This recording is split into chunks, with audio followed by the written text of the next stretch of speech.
हो श्री कृष्ण चैतन्य प्रभु नित्यानंद श्री अद्वैत गदाधर श्रीवासादि गौर भक्त वृंद की श्री श्री राधा कृष्ण गोप गोपी गोप श्याम कुंड राधा कुंड गिरि गोवर्धन की ब्रजभूमि श्री वृंदावन धाम की नवद्वीप मायापुर धाम की पुरुषोत्तम क्षेत्र श्री जगन्नाथपुरी धाम की श्री द्वारिकापुरी धाम की गंगा माई की जमुना माई की भक्ति देवी की तुलसी देवी की युग धर्म श्री हरिनाम संकीर्तन यज्ञ की जय।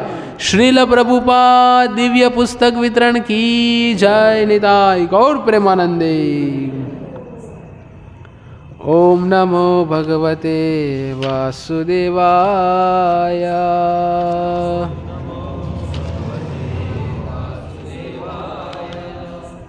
सब बोलिए, शर्माइए मत। ओम नमो भगवते वासुदेवाय।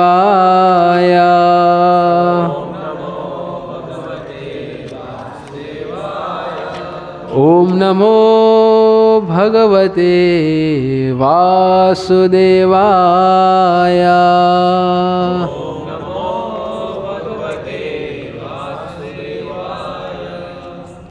हरे कृष्ण हरे कृष्ण। तो आप सभी का स्वागत है हमारे प्रति बुधवार के भगवद गीता के इस सत्र में, जिसमें हम चर्चा प्रारंभ किए हुए हैं श्रीमद् भगवद गीता यथारूप के ऊपर। आप में से कितने लोग ऐसे जो आज प्रथम बार आए हैं? सब लोग आए हुए, आज प्रथम बार आए।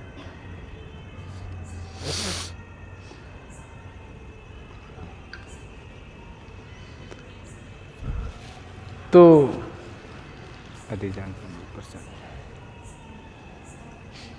इसके पूर्व के 3 सत्र हुए, शायद 3 सत्र हुए। इसमें हमने भगवद गीता के परिचय के ऊपर, भगवद गीता का पृष्ठभूमि क्या है, आमुख क्या है, इसके ऊपर विस्तार से चर्चा की। प्रथम पन्ने से हमने शुरुआत की थी। ये भगवद गीता किसको समर्पित की गई है? नहीं, भूल जाते हम। हाँ, कौन? बलदेव विद्याभूषण। ये भगवद गीता बलदेव विद्याभूषण को समर्पित की है। क्यों की है?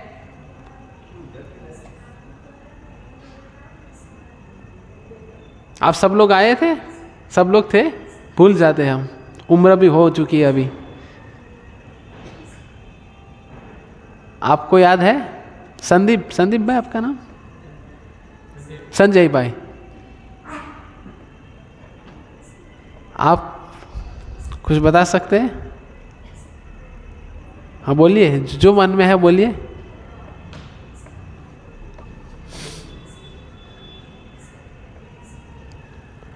आप बताएं कि हमने आज तक क्या क्या देखा। मतलब थोड़ा रिवीजन हो जाएगा ना, तो फिर चर्चा करने में मज़ा आएगी। नहीं तो सत्यनारायण देव की जय, आँख बंद, फिर थाली और बेलन बजाते तब आँख खुलती है। फ़र्क इतना है, वो लोग दरिया में प्रसाद देते, हम लोग प्लेट में देते। हाँ, तो क्या अभी तक क्या क्या सीखा आप लोगों ने? अगले बुधवार से जय गोविंद प्रभु ये कंटिन्यू करेंगे। तो मेरा आज आखिरी सत्र है, तो बेसिक हम क्लियर करेंगे, तो फिर आगे से वो प्रभु जी लेंगे। तो प्रश्न करेंगे कि आपने क्या सीखा। कुछ बता सकते कि नहीं बता सकते? जो भी याद है बताइए, बताइए। किसी को कुछ भी याद नहीं?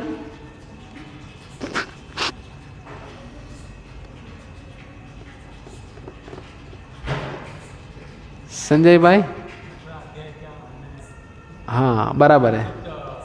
संक्षिप्त में हमने देखा कि 18 अध्याय क्या क्या है। याद आया? अभी मैंने आपको होमवर्क भी दिया था, पर आप लोगों ने नहीं किया होगा, मैं जानता हूँ। 1 से 18 अध्याय के नाम क्या है ना? पहला अध्याय, दूसरा, तीसरा, चौथा, पांचवा, जिसके बारे में हमने पिछली बार चर्चा की थी। 18 अध्याय संक्षिप्त में हमने देखा था कि वो क्या है। उसके पश्चात क्या देखा हमने, और क्या क्या आप लोग के दिमाग में क्या क्या है, और ये पिछले 3 बुधवार से जो हम चर्चा कर रहे हैं।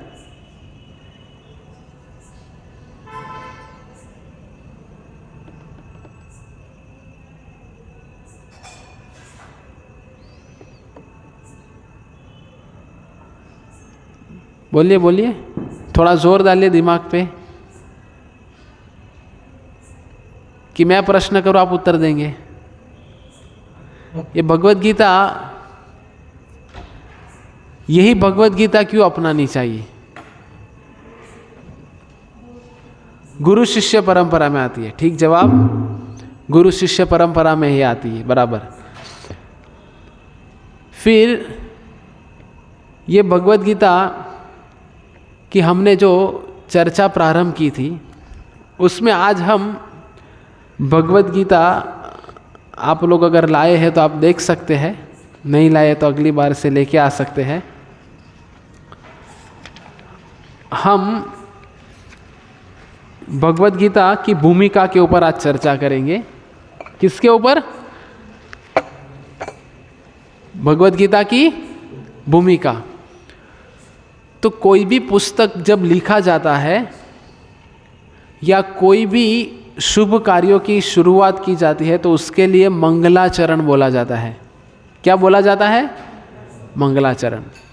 तो मंगलाचरण क्या है? इसीलिए आज मैंने प्रवचन शुरू करने से पहले प्रार्थना नहीं बोली, क्योंकि अभी इसमें प्रार्थना आ जाएगी। तो जैसे श्रील प्रभुपाद जी, हमने ये भी देखा था कि श्रील प्रभुपाद जी कौन है? हाँ बोलिए बोलिए, बराबर बोल रहे। हाँ, ये संस्था के संस्थापक आचार्य। तो श्रील प्रभुपाद जी ने ये भगवत गीता की उत्प्रेक्षा दी है बलदेव विद्या भूषण का जो गीता भाष्य है, उनमें से कई सारा हिस्सा लिया हुआ है। इसीलिए श्रील प्रभुपाद जी ने ये भगवत गीता को बलदेव विद्या भूषण को समर्पित की है। हालांकि श्रील प्रभुपाद जी के गुरु कौन थे?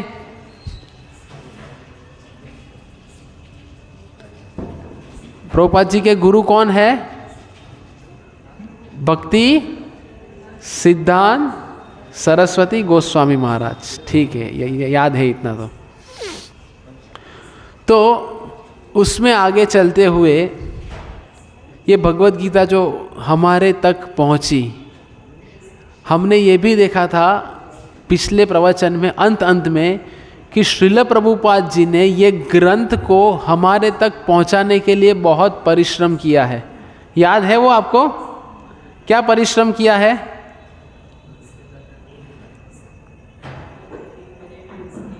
हाँ, रात को उठ के लिखा, उसके बाद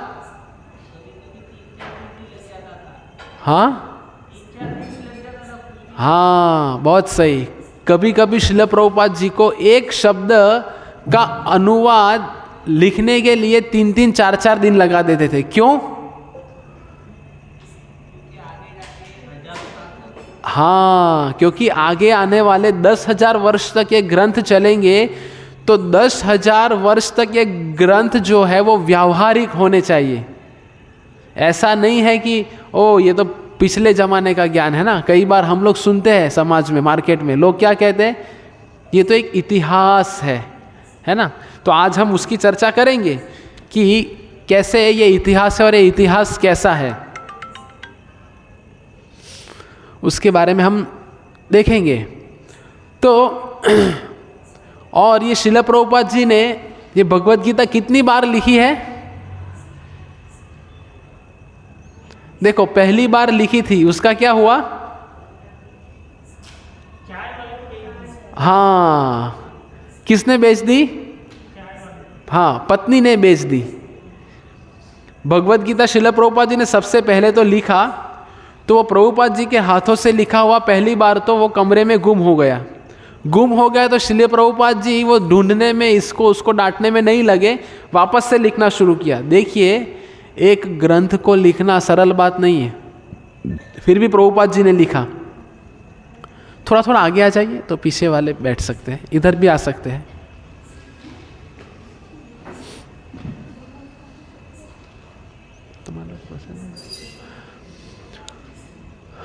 फिर दूसरी बार जब प्रभुपाद जी ने ग्रंथ को लिखा तो पत्नी ने चाय वाले को बेच दिया चाय खरीदने के लिए। फिर तीसरी बार श्रील प्रभुपाद जी ने भगवद गीता लिखी और वो अभी हमारे पास है। तो एक बार, दूसरी बार, तीसरी बार, इतना बार प्रभुपाद जी ने ग्रंथ को लिखा ताकि हम लोग भविष्य में जो आएंगे वो ग्रंथ को पढ़ के अपना खुद का जीवन का कल्याण कर सके। इसीलिए हमें ये ग्रंथ को समझना और पढ़ना अति आवश्यक है। तो भूमिका की चर्चा करते हैं। तो कोई भी ग्रंथ शुरू होने से पहले क्या लिखा जाता है या क्या बोला जाता है?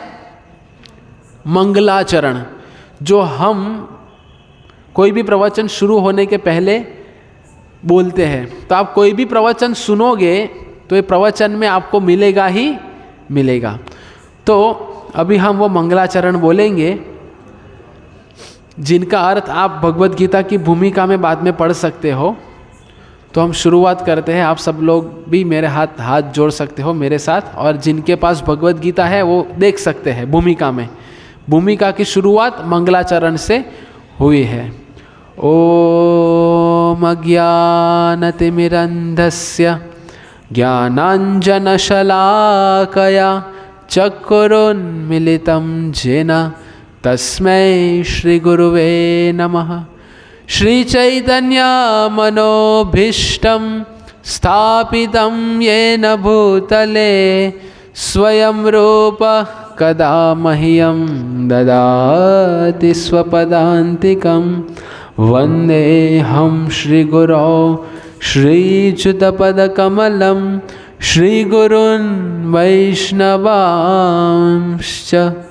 श्रीरूपं साग्रजातं सहगणा रघुनाथान्वितं त्वं सजीवं साद्वैतं सावधूतं परिजनसहितं कृष्णचैतन्यदेवं श्रीराधा कृष्णपादान्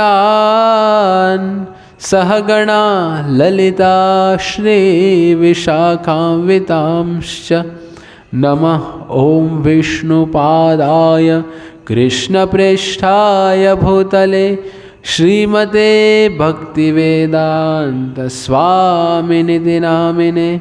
नमस्ते सारस्वते देवे गौरवाणी प्रचारिणे निर्विशेष शून्यवादी पाश्चात्यदेशतारिणे।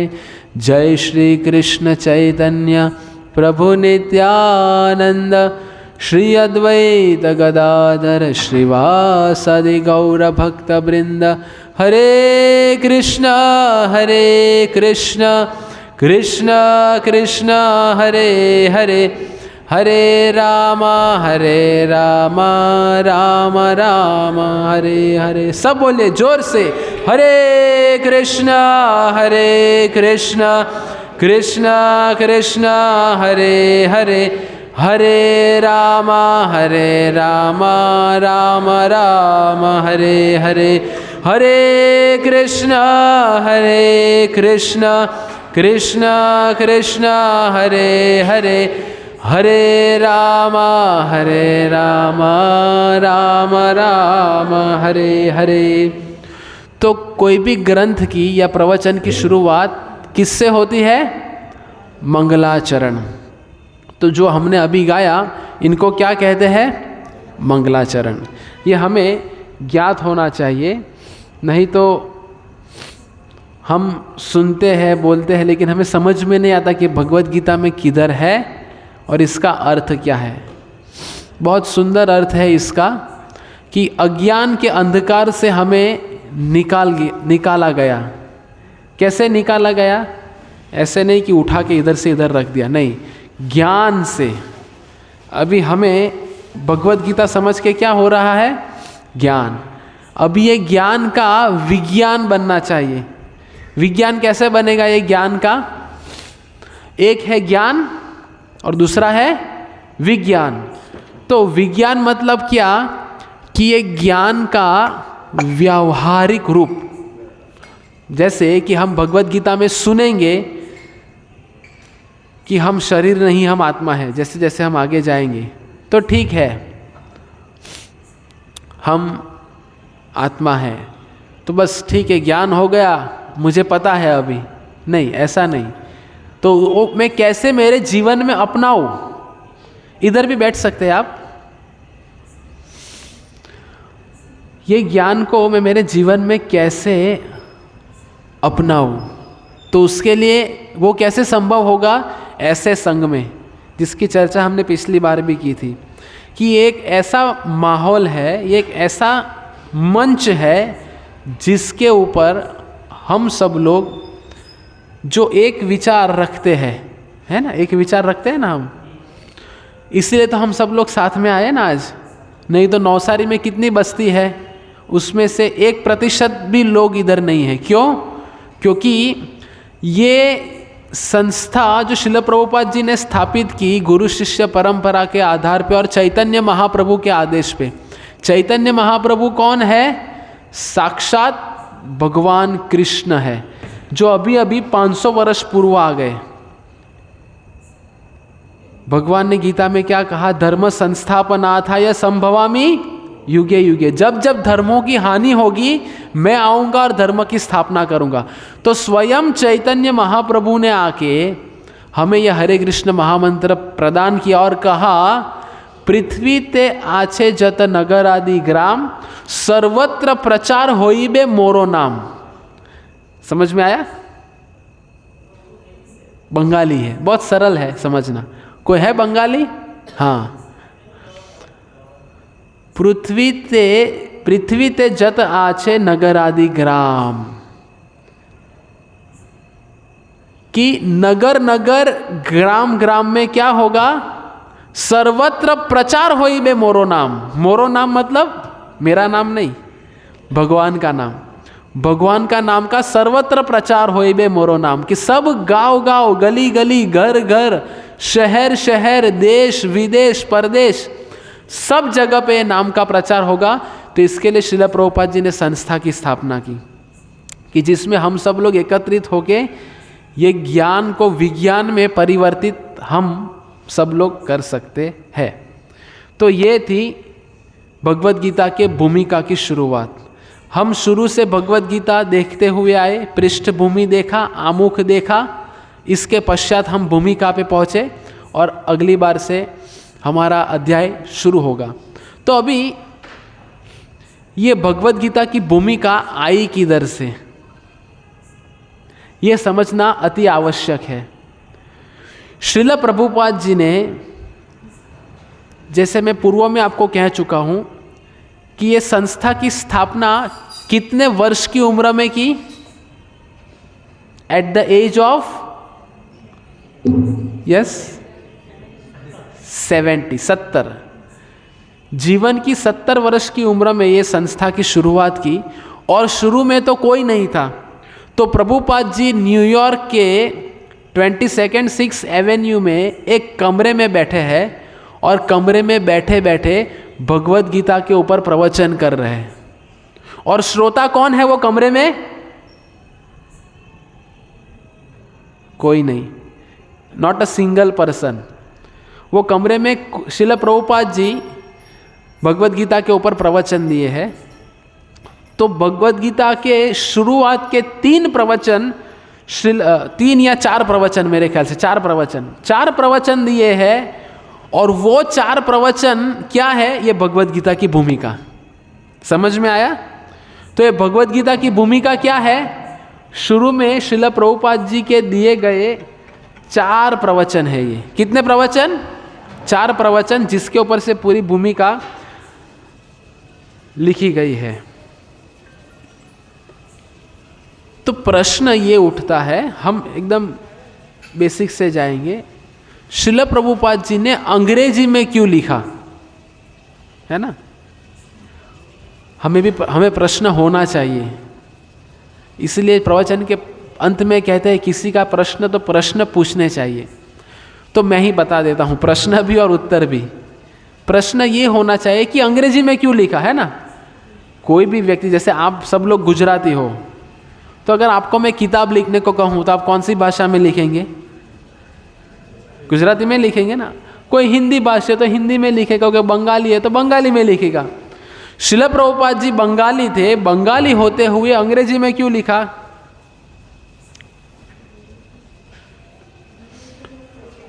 हाँ, वेरी गुड। ये ज्ञान का प्रचार पाश्चात्य देश के लोगों को हो, इसीलिए श्रील प्रभुपाद जी ने अंग्रेजी में लिखा। और जैसे श्रील प्रभुपाद जी ये देश को छोड़ के विदेश गए ये ज्ञान का प्रचार करने के लिए, तो एक अमेरिका की एक महिला श्रील प्रभुपाद जी से मिली। कौन मिली? अमेरिका की एक महिला। उसने श्रील प्रभुपाद जी से कहा कि स्वामी जी, आप आने के पूर्व आपकी इतनी उम्र हो चुकी है, इतनी उम्र में 70 वर्ष की उम्र में आपको घर पे रह के आराम करना चाहिए होता है, फिर भी आप इधर आए हैं ज्ञान का प्रचार करने के लिए। तो आप ऐसा कुछ कीजिए, क्योंकि आपके पूर्व में भी कितने सारे सन्यासी, कितने सारे साधु भारतीय संस्कृति का प्रचार करने आए, पर विपरीत हो गया, उनको खुद को प्रचार हो गया। जो लोग पाश्चात्य देश, हमारा भी हमने भी देखा है ना, हम लोग आज समाज में क्या चल रहा है? Study in US, study in Canada, abroad, है मार्केट में ये प्रचलन है। हो रहा है कि नहीं हो रहा है? सब लोग जाते हैं, सब बच्चे जाते हैं। इधर से बड़ा बैंक बैलेंस दिखाना है, बड़ा उधारी करके जाते हैं, उधर फिर दिन रात लगे रहो मुन्ना भाई। चल रहा है। और फिर बाहर जाने के पश्चात क्या होता है? अपने हाथ में आते हैं सब लोग ऐसा कर रहे हैं। सब जानते हैं कि उधर जाने के बाद वो भूमि का प्रभाव ऐसा है, वो भोग भूमि है। कौन सी भूमि? भोग भूमि है। भारत में तो भी संस्कृति टिकी हुई है, उधर कोई संस्कृति नहीं, सब कुछ खुलेआम चल रहा है। तो जब ये चकाचौंध को देखते हैं तो उन्हें लगता है, ओ, मैं भारत का पिछड़ा हुआ एक साधारण सा नागरिक, मुझे क्या माहौल मिल गया। और जब वो भारत में आते तो बोलते, ओ हो, इट्स डर्टी, और मास्क लगा देते हैं। ओ, डस्ट इज कमिंग। हमारे कनाडा में, हमारे भारत में तो ऐसे कभी डस्ट होता ही, सॉरी, हमारे भारत में, अमेरिका में ऐसा, सॉरी, कनाडा में, अमेरिका में ऐसा डस्ट होता ही नहीं, है ना? होता है, आपने देखा। अभी दिसंबर जनवरी का महीना चल रहा है, सब व्यापारी टूट पड़े हैं। क्या? बाजार में जाओ तो सब लोग कम उबले हुए आलू के जैसे दिखते हैं। भारत मतलब, भारतीय मतलब पके हुए आलू, ब्राउनिश, और कम पके हुए आलू मतलब परदेसी, गोरे गोरे, सब जगह दिखते हैं अभी। तो एक अमेरिकन महिला ने श्रील प्रभुपाद जी से कहा कि आप कुछ कीजिए ताकि हम पाश्चात्य देश के लोगों को समझ में आए कि भारतीय संस्कृति क्या है। तो ये एक प्रेरणा थी श्रील प्रभुपाद जी के लिए अंग्रेजी में ग्रंथों को लिखने के लिए। प्रभुपाद जी के गुरु का आदेश तो था ही, उन्हीं को पालन करते हुए श्रील प्रभुपाद जी गए थे। पर यह भी एक कारण है कि अमेरिकन लेडी ने कहा और श्रील प्रभुपाद जी ने ग्रंथों को अंग्रेजी में लिखा। तो शुरुआत करेंगे। भगवत गीता समझने से पहले यह समझना आवश्यक है कि भगवत गीता की स्पिरिट क्या है। What is the spirit of Bhagavad Gita? Spirit मतलब क्या कह सकते हैं उसको? भावना। भगवत गीता के पीछे की भावना क्या है वो समझना बहुत आवश्यक है।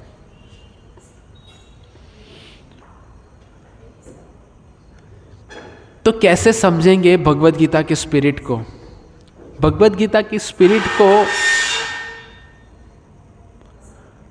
कैसे समझ में आएगा कि जिस व्यक्ति ने भगवत गीता कही है वो भगवत गीता में क्या कहना चाहते हैं वो समझना, वो भगवत गीता की स्पिरिट है। भगवत गीता किसने कही? भगवान कृष्ण ने कही। जैसे उदाहरण से समझे तो जैसे एक डॉक्टर एक मरीज को कुछ दवाई लिख के देता है, तो मरीज कैसे ठीक होगा? जब डॉक्टर ने बताई गई दवा लेगा तब।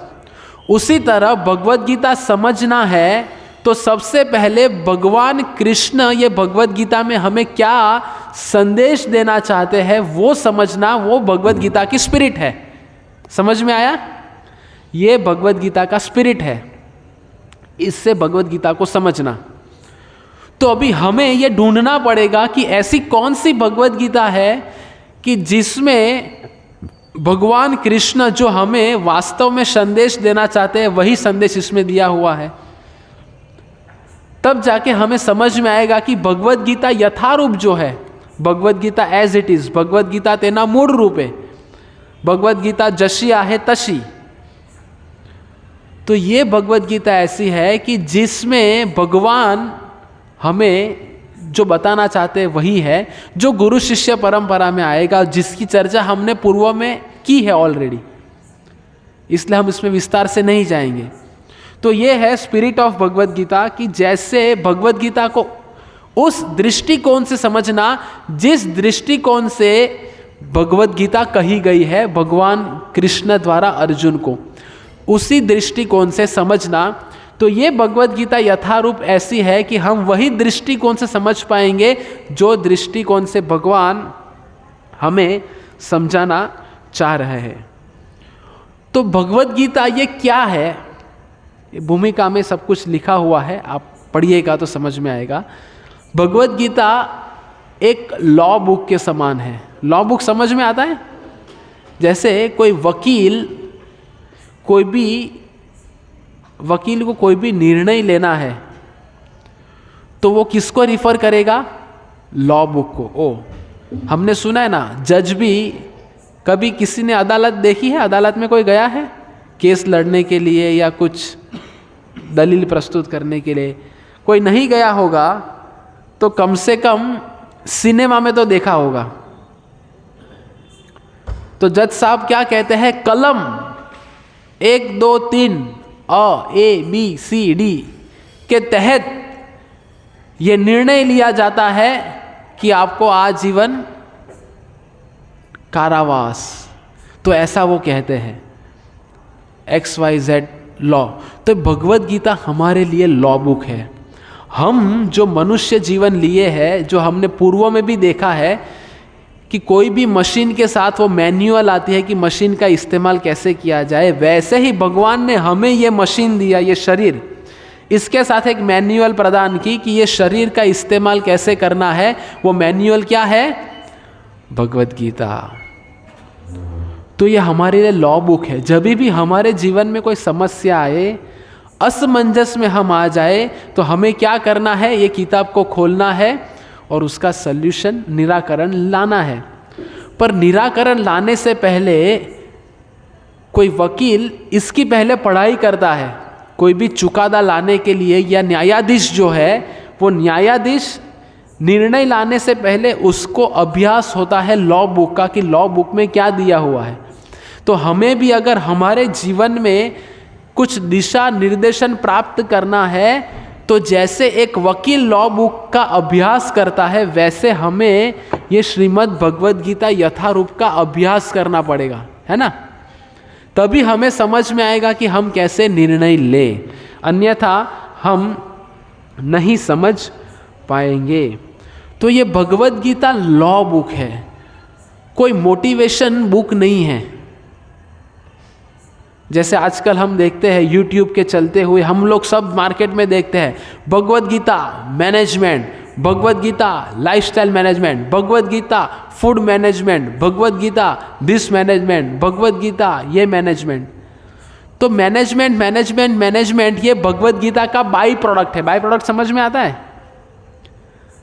उसका सही उपयोग क्या है हमारे लिए है भगवान कृष्ण के साथ संबंध स्थापित करना और भगवान कृष्ण क्या ज्ञान मानव जाति को देना चाहते वो ग्रहण करना। ये भगवद गीता का प्राथमिक संदेश है और ये संदेश समझेंगे तो बाकी मैनेजमेंट ये वो लाइफस्टाइल वो अपने आप हो जाएगी। उसके लिए आपको अलग से प्रयास नहीं करना पड़ेगा। तो ये मोटिवेशन का बुक नहीं है, ये हमारे भगवान के साथ संबंध स्थापित करने का और हमारे जीवन में हम भगवद गीता का उपयोग कैसे करें उसके लिए ये दिया गया है। तो भगवद गीता समझने से पूर्व में भगवद गीता के सिद्धांत को समझना पड़ेगा। जैसे एक शिशु जन्म लेता है ना, तो जन्म के पश्चात माँ उससे कहती है कि बेटा बेटा ये देखो आपके पप्पा आए, इसको पप्पा पप्पा। तो बेटा तब माँ को ऐसा नहीं पूछेगा क्या प्रमाण है कि ये मेरे पप्पा है, पूछता है बेटा? पूछता है? या बेटा ऐसा कहता है कि मुझे डीएनए सर्टिफिकेट लाके दिखाओ? नहीं कहता। तो शुरू में वो बेटा जो है वो माँ के ऊपर क्या रखा है? माँ ने कहा है पप्पा है, पिताजी है तुम्हारे। माताजी ने क्या कहा? ये तुम्हारे पिताजी है। तो बच्चे ने स्वीकार कर लिया। क्यों स्वीकार किया? क्योंकि बच्चे को माँ के ऊपर क्या है? विश्वास है, एक श्रद्धा है। वैसे शुरू में जब हम भगवद गीता समझने का प्रारंभ करते हैं तो सबसे प्रथम उसका सोपान है भगवद गीता समझने का कि भगवद गीता जिससे हम सीख रहे हैं उनके ऊपर श्रद्धा होनी चाहिए शुरू में।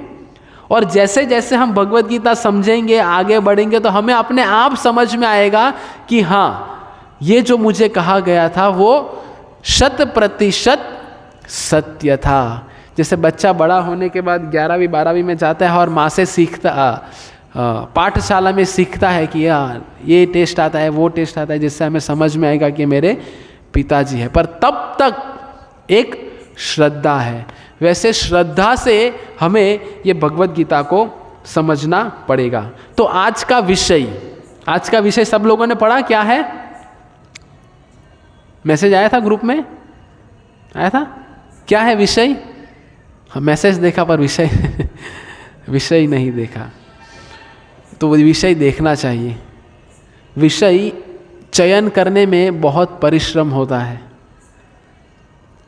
तो विषय सब लोग को समझ में आना चाहिए। तो विषय पता रहेगा तो हमें समझ में आएगा कि हम क्या सीखने वाले हैं। तो विषय क्या है कि ये भगवद गीता क्या है? What is Bhagavad Gita?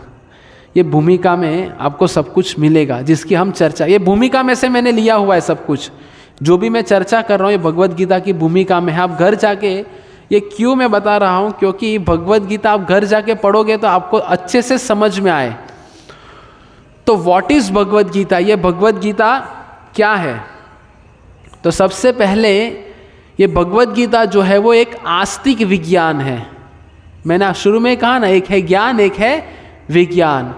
तो भगवद गीता क्या है? आस्तिक विज्ञान। आस्तिक विज्ञान मतलब क्या? ये बहुत प्रचलित शास्त्र है भगवद गीता। आप पूरी दुनिया में किधर भी जाओ सब लोग ये भगवद गीता को समझेंगे जानेंगे। तो बहुत प्रचलित है, इसीलिए भगवद गीता को क्या कहा गया है? सबसे पहला, अभी मैंने बताया ना, कौन सा विज्ञान? आस्तिक विज्ञान। ये सब आपको ध्यान में रखना है, मैं अंत में वापस से पूछूंगा। पहला, अभी हम चर्चा क्या कर रहे हैं? भगवद गीता क्या है? समझ में आया? भगवद गीता क्या है? सबसे पहला आस्तिक विज्ञान। दूसरा, ये भगवद गीता क्या है? पूर्ण आस्तिक विज्ञान। पहला है आस्तिक विज्ञान, दूसरा है पूर्ण आस्तिक विज्ञान। क्यों इसको पूर्ण कहा गया है? देखो, पहला है आस्तिक विज्ञान। आस्तिक विज्ञान मतलब क्या? कि ये भगवद गीता बहुत प्रचलित है, वर्ल्ड वाइड इसको यूज किया गया है। दूसरा कहा गया है पूर्ण आस्तिक विज्ञान, मतलब ये भगवद गीता पूर्ण है, ये भगवत गीता में कोई त्रुटियां नहीं है, ये भगवत गीता में कोई कमी नहीं है। इसलिए मैंने सबसे पहले आपको ये कहा कि सबसे पहली चीज भगवत गीता समझने के लिए क्या होनी चाहिए? हमारे अंदर श्रद्धा और विश्वास। तो ये भगवत गीता के अंदर कोई भी कमियां नहीं है, ये हमें ठीक से समझना पड़ेगा, कोई कमियां नहीं है। इसीलिए भगवत गीता को क्या कहा है? पूर्ण आस्तिक विज्ञान। कमियां किसमें है? हमारे अंदर है। तो ये भगवत गीता की भूमिका में इसका वर्णन किया गया है कि हमारे अंदर क्या कमियां हैं। हमारे अंदर 4 कमियां हैं। वो 4 कमियां क्या है?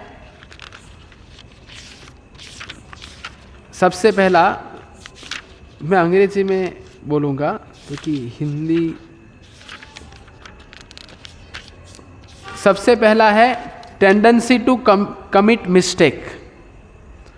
हम लोग गलतियां करते हैं। फिर इम्परफेक्ट सेंसेस, हमारी इंद्रियां अपूर्ण है।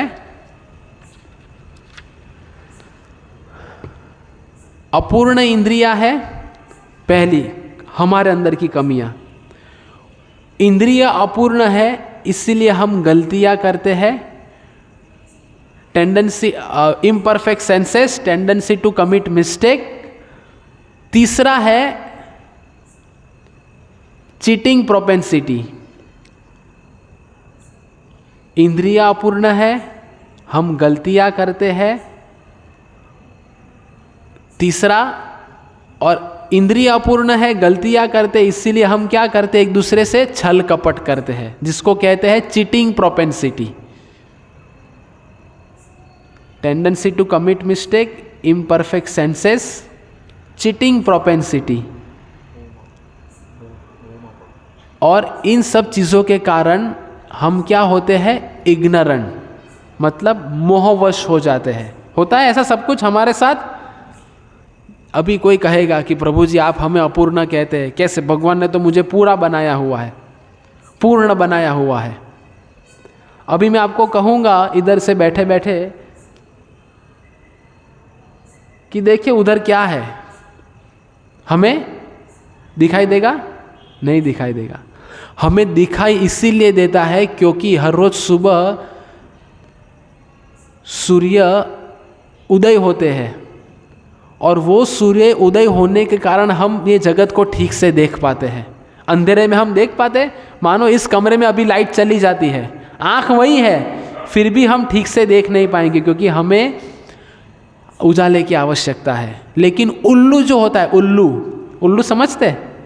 उल्लू मतलब क्या? चमगादड़, बैट्स, उल्टा लटक देना, वो रात को ही घूमते हैं, उनको रात को दिखता है। फिर हमारी सूंघने की क्षमता है।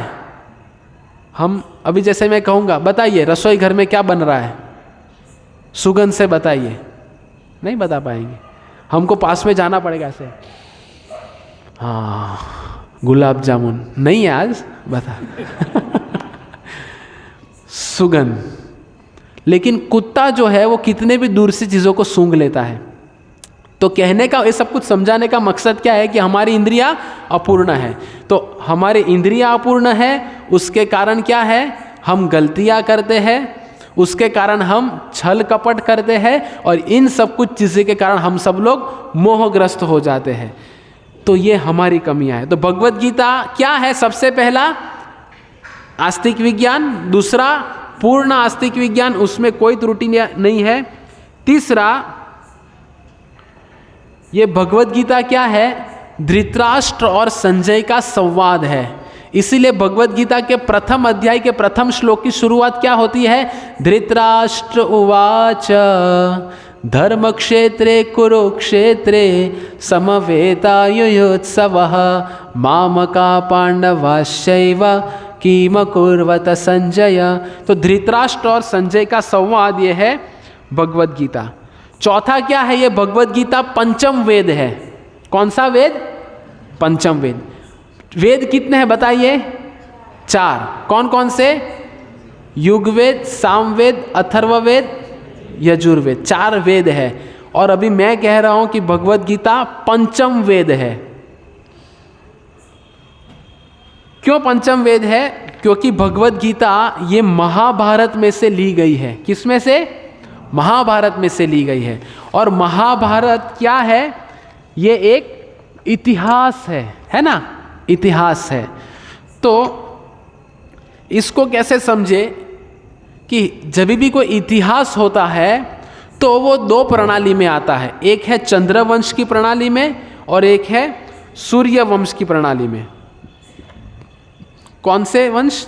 चंद्रवंश, सूर्यवंश। तो सूर्यवंश की प्रणाली में क्या आता है? रामायण। जैसे रामचंद्र जी का अगर हम पूरा इतिहास देखेंगे तो समझ में आएगा। और महाभारत जो है वो चंद्रवंश में आता है। तो एक है पुराण, दूसरा है वेद। तो ये पुराण और वेद को हम कैसे समझेंगे? देखो, पुराण में क्या होता है कि जितने भी भगवान ने लीलाएं की है पुराण में सब ऐसे रैंडमली दी गई है, एक लाइन में नहीं है। समझ में आ रहा है? भगवद गीता ये पंचम वेद क्यों है ये समझाने के लिए मैं आपको पूरा बता रहा हूं। समझ में आ रहा है ना? नहीं तो आपकी लिंक इधर से उधर उड़ ना जाए। भगवद गीता पंचम वेद क्यों कहा गया है वो मैं समझा रहा हूं, क्योंकि वो एक महाभारत का हिस्सा है। महाभारत एक इतिहास है। इतिहास किधर से आया? चंद्रवंश, सूर्यवंश। तो महाभारत चंद्रवंश में आता है, रामायण सूर्यवंश में आता है। तो इतिहास क्या है? एक है पुराण, एक है वेद। तो पुराणों में क्या है? अलग अलग पुराण दिए गए हैं। गरुड़ पुराण, ये पुराण, वो पुराण, शिव पुराण, देवी पुराण।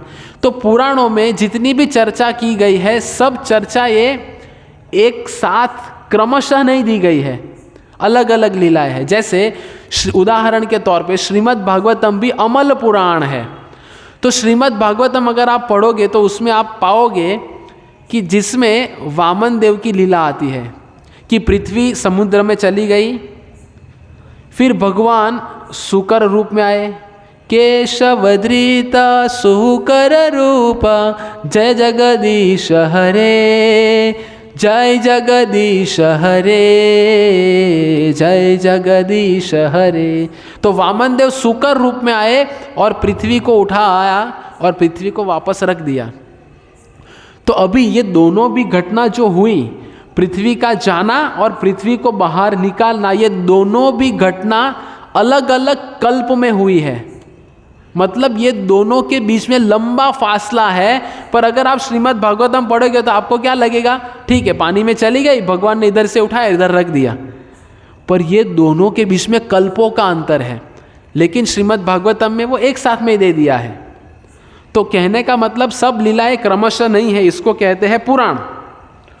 और वेद क्या है? वेद में सब चीज भगवान की लीलाओं का वर्णन क्रमशः किया गया है। समझ में आ रहा है? लाइनबद्ध किया गया है। तो ये भगवद गीता पंचम वेद इसीलिए कहा गया है क्योंकि भगवद गीता अगर आप देखोगे तो पूरा सिस्टमेटिक चल रहा है। ये जैसे हम आपको भगवद गीता अभी समझा रहे हैं, कैसे समझा रहे हैं? सिस्टमेटिक, क्रमशः समझा रहे हैं। पृष्ठभूमि, आमुख, भूमिका, इसके पश्चात हम भगवद गीता समझेंगे। तो ये क्रमशः चल रहा है, इसीलिए भगवद गीता को पंचम वेद कहा गया है। अगला भगवद गीता क्या है? ये गीतोपनिषद है। भगवद गीता को क्या कहा गया है? गीतोपनिषद। फिर भगवद गीता को क्या कहा गया है? प्रस्थानत्रय। क्या कहा गया है? प्रस्थानत्रय। क्यों प्रस्थानत्रय कहा गया है? क्योंकि त्रयी मतलब क्या? जैसे हम कहते हैं अक्षय तृतीया। क्यों अक्षय तृतीया कहा गया है इसको? तृतीया मतलब 3। तो 3 सब मुहूर्त एक साथ जब आ जाते हैं जिसमें कोई मुहूर्त देखने की आवश्यकता नहीं पड़ती, जिसको कहते हैं अक्षय तृतीया। वैसे इसको क्या कहा गया है? प्रस्थानत्रय, प्रस्थानत्रय का अर्थ है 3 जगह से ज्ञान को लेना। अभी ये आपको ठीक से समझना पड़ेगा, जिसमें मैं प्रश्न पूछूंगा तो आप अगर समझेंगे तो अच्छे से उत्तर दे पाएंगे। तो प्रस्थानत्रय का अर्थ क्या है बताइए? 3 जगह से ज्ञान प्राप्त होता है। अभी 3 जगह से ज्ञान प्राप्त हो मतलब कौन सी 3 जगह? ये प्रश्न होता है ना। आप कह रहे हो कि 3 जगह से या 3 स्रोतों से हमें ज्ञान प्राप्त होता है। 3 जगह कह सकते हैं या 3 स्रोत कह सकते हैं। तो 3 स्रोत कौन से हैं?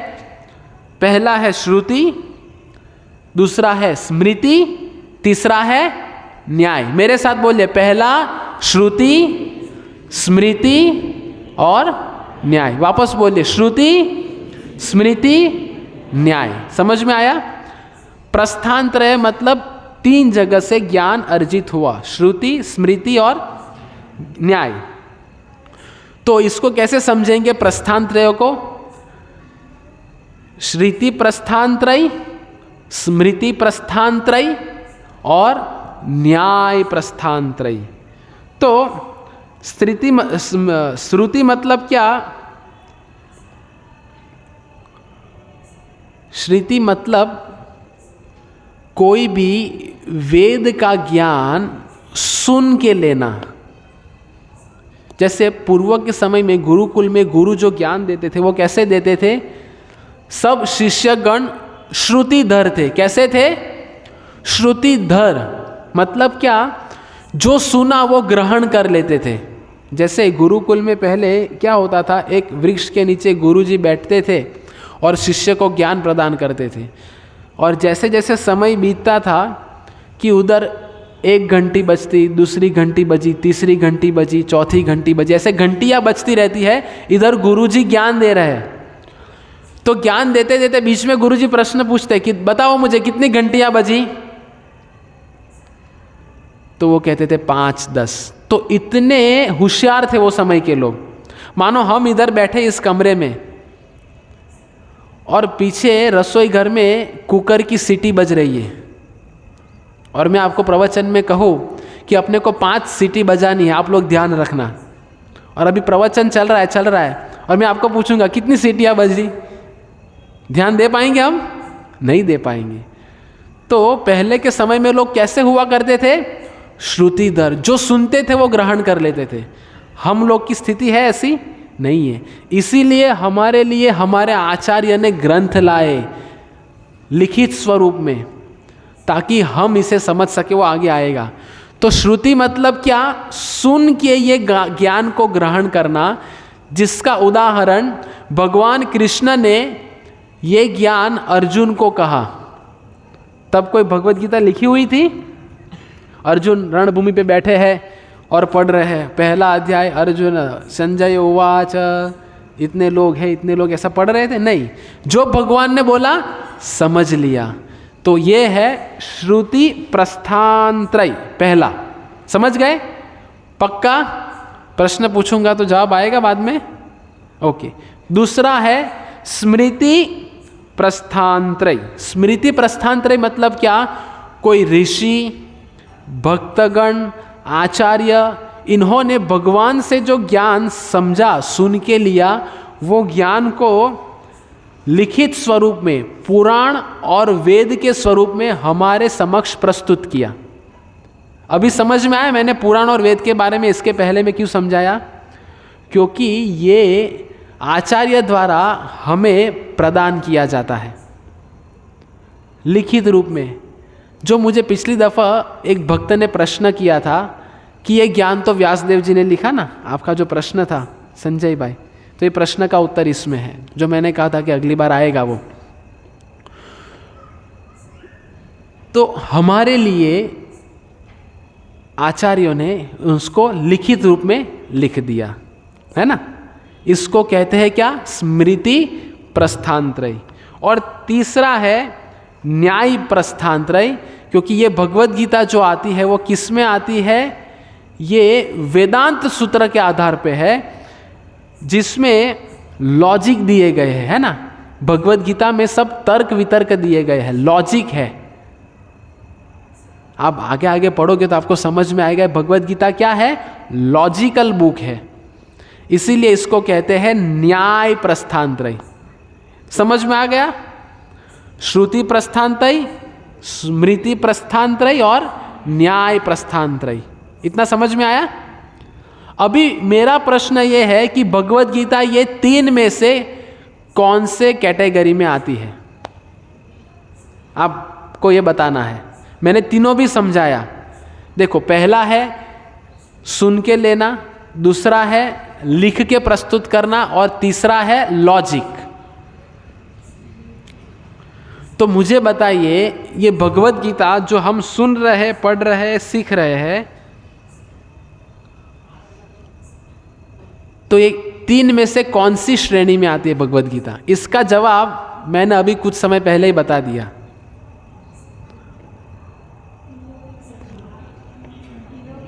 तीनों के तीनों श्रेणी में आता है। Very good. कैसे? सबसे पहला श्रुति प्रस्थानत्रय, रसप्रद है। श्रुति प्रस्थानत्रय मतलब देखो, भगवान ने अर्जुन से कहा, मतलब पहला करेक्ट। दूसरा स्मृति प्रस्थानत्रय कि आचार्यों ने हमारे समक्ष लिख के प्रस्तुत किया, तो हमारे समक्ष कैसे आई ये भगवद गीता? श्रील प्रभुपाद जी ने लिखी, हमारे पास आई। और ये भगवद गीता तीसरा है न्याय प्रस्थानत्रय, मतलब भगवद गीता में क्या है? सब लॉजिक। तो भगवद गीता ये तीनों श्रेणी में आती है। अभी ये सब कुछ अंतिम में हम चर्चा करेंगे। सब कुछ समझना क्यों आवश्यक है? क्योंकि जो वेद है, वेद ऐसा कहा है कि वेद, आगे आप भगवद गीता पढ़ोगे तो आगे के मैं अध्याय भूल गया कौन से अध्याय में, उसमें भगवान कहते हैं कि ये जो वेद है वो मेरे श्वास है। क्या है? श्वास। भगवान का श्वास वेद है, वेद। देखो, भगवान ने वेद को अपना श्वास कहा है। ऐसा नहीं कहा मेरे आँख है, मेरे नाक है, मेरे कान है, मेरे हाथ है, ऐसा नहीं कहा। क्योंकि बिना हाथ के हम जी सकते हैं, बिना पैर के हम जी सकते हैं, बिना आँख, नाक, कान, जिह्वा के हम जी सकते हैं, लेकिन किसके बिना हम नहीं जी सकते? श्वास के बिना। तो भगवान ने क्या कहा है? ये वेद जो है वो मेरे श्वास है। तो अगर आप वेद शास्त्रों को नहीं समझोगे तो मेरे लिए मतलब भगवान कहते हैं, भगवान के लिए हम कैसे हैं? मृत समान है। तो अगर हम भगवान को प्रिय होना चाहते हैं, भगवान को समझना चाहते हैं, तो हमें ठीक ठीक भली भांति ये समझना होगा कि ये वेद भगवान को बहुत प्रिय है। इसीलिए मैंने कहा भगवद गीता कौन सा वेद है? पंचम वेद है, जो भगवान ने इसकी तुलना अपने श्वास से की है, जो भगवान को अति प्रिय है। इसीलिए हमें भगवद गीता को समझना पड़ेगा। फिर आगे हमने चर्चा का विषय ये भी रखा था कि भगवद गीता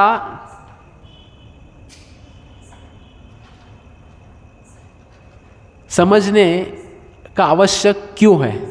देखो, एक है भगवद गीता क्या है, और दूसरा भगवद गीता का उद्देश्य क्या है समझना हमारे जीवन में। समझ में आ रहा है? तो पहला मुद्दा, भगवद गीता क्यों समझनी चाहिए। भगवान ने इस दुनिया में हमें जितनी भी चीज़ें उपलब्ध करके दी है, वो हर एक चीज़ों का सही इस्तेमाल करना, वो हमें भगवद गीता सिखाएगी। देखो, हम सब लोग इधर आए हैं तो हमारे दिमाग में एक चीज़ है कि ठीक है, ये समझ के मिलेगा क्या? तो क्या मिलेगा, उसका उत्तर ये इसमें है। सबसे पहला कि ये सब चीज़ों का इस्तेमाल कैसे करना है, वो भगवद गीता सिखाएगी। दूसरा, भगवद गीता समझने से क्या होगा? आत्मशुद्धि होगी। क्या होगी? आत्मशुद्धि। आत्मशुद्धि मतलब क्या? ये पूरा संसार 3 गुणों से भरा है। कौन कौन से? हाँ, बराबर है, बोलिए। पहला सत्वगुण, रजोगुण, तमोगुण। और हम सब लोग अधिकांश कौन से गुणों में आते हैं? आप सब लोग जानते हैं, हम सब लोग रजोगुण और तमोगुण में। रजोगुण मतलब भागो भागो भागो भागो, कर लो दुनिया मुट्ठी में, जियो, रिलायंस, जियो और जीने दो तो भाग रहे हैं, मतलब रजोगुण। और खाते हैं, पीते हैं और मस्त खराटे मारते हैं। वो कौन सा गुण है? तमोगुण। हम सब लोग कौन है पता है? सूर्यवंशी है। कैसे? सूर्यवंशी किसको कहा जाता है? जो सूर्य उगने के बाद उठते हैं, इसको क्या कहा गया है? सूर्यवंशी। तो हम लोग अधिकांश रजोगुण और तमोगुण में आते हैं, लेकिन ये भगवत गीता ये आस्तिक विज्ञान है। मैंने पहले कहा ना, आस्तिक विज्ञान, तो ये सत्व गुण में समझ में आएगा। तो हमें सबको भगवत गीता समझ के अपने आप को सत्व गुण में स्थिर करना है, तो उसके लिए भगवत गीता समझनी है। पहला, ये सब चीज़ों को इस्तेमाल कैसे करना है। दूसरा, आत्मशुद्धि, आत्मशुद्धि कैसे होगी? सत्व गुण में स्थित होने से। तीसरा, ये पूरा संसार जैसे कहा गया है दंभ और झगड़ा का है। जो मैंने कहा ना, हम लोग चीट करते हैं, दंभ और झगड़ा। आज देखते हैं ना, हम समाज में किधर भी जाओ, ऑफिस में चाय के प्याले से झगड़ा हो जाता है। चाय वाला चाय लेके आता है, मानो हमारे टेबल पे रखी, हमें बहुत तलब आई, 4 बज गए हैं, चाय का टाइम हो गया है, 4:05 हुआ, 4:10 हुआ, चाय लेके आया नहीं, और लाया, हमने पी ठंडी चाय। है, समझ में नहीं आता तुझे? होता है कि नहीं होता? बताइए। छोटी सी छोटी चीजों से झगड़ा हो जाता है। तो ये सब चीजों में हम हमारे जीवन के उद्देश्य को भूल गए हैं। तो जीवन के उद्देश्य को समझने के लिए भगवत गीता क्या है वो हमें समझना पड़ेगा। देखो, पहला, इस्तेमाल कैसे किया जाए सभी चीजों का। दूसरा, क्या बताया? आत्मशुद्धि। तीसरा, जीवन के उद्देश्य को समझना है। चौथा, हमें इस संसार में रह के भगवान का स्मरण कैसे करना है और मृत्यु के समय पे भगवान को कैसे याद करें, ये समझने के लिए भगवत गीता है। दूसरा, भगवान भगवत गीता में कहे कि जन्म और कर्म दिव्य है, तो ये समझने के लिए भगवत गीता समझने की आवश्यकता है। और भगवत गीता समझने की आवश्यकता क्या है कि ये श्रवण के माध्यम से हम समझे कि ये भगवत गीता में हमारे लायक श्रवण करने के लिए सभी चीज़ दी गई है, तो वो श्रवण ठीक से कर पाए, इसीलिए भगवत गीता है। तो देखो, हमने आज क्या चर्चा की, भगवत गीता क्या है और भगवत गीता क्यों समझनी है। समझ में आ रहा है आप लोग को? तो क्या आप मुझे बता सकते हो भगवत गीता क्या है? सबसे पहला कौन सा विज्ञान? आस्तिक विज्ञान। दूसरा, पूर्ण आस्तिक विज्ञान। Very good. तीसरा, थोड़ा याद कीजिए, पंचम वेद। फिर किन दोनों के बीच में का वार्तालाप? धृतराष्ट्र और संजय। और क्या है भगवत गीता? गीतोपनिषद। Very good. और 3 चीजें मैंने बताई।